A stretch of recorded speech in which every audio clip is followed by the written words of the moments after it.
السلام عليكم ورحمة الله وبركاته. هتكلم في عجالة يعني آه،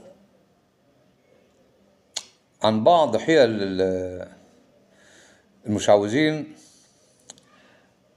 حيلة من ضمن الحيل اللي بيعملوها يعني بيأتي لهم شخص يدعي ان هو يعني مريض او مصاب بالسحر او المس، فيطلب منه شيء من اثره يعني زي فانيلا داخلية او غيره، ويقول له ضع الفانيلا في هذا برطمان من الزجاج يعني، واغلق البرطمان، اقفله يعني، حط الفانيلا في البرطمان ده واقفله.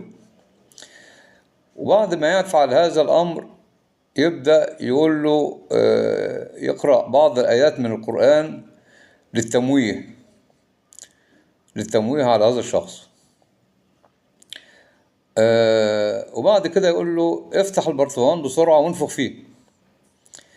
يفتح البرطمان وينفخ فيه، يقوم الفانيلا تشتعل. يقول له كان في بطنك سحر ناري، أو معمول لك سحر ناري، أو إلى آخره، والحمد لله كده اتبطل السحر، ويبدأ يبتزه ماديا. طب الموضوع ده بيتم ازاي؟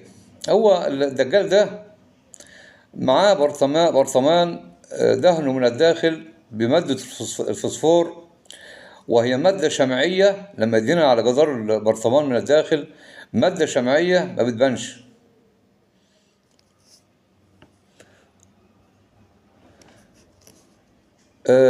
حينما ينفخ في البرطمان هذه المادة الشمعية لمادة الفوسفور تبدأ تشتعل مع الهواء.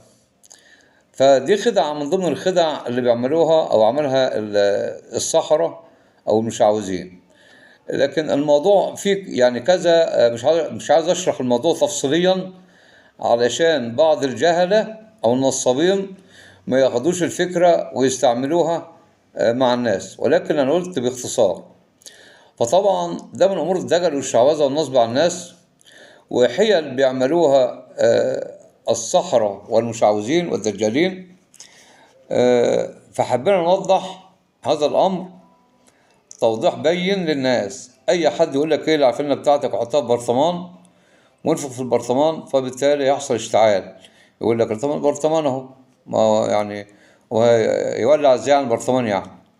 ففي مادة شمعية صلبة موجودة جوه، مجرد غلق البرطمان وفتح البرطمان بيحصل موضوع كيميائي.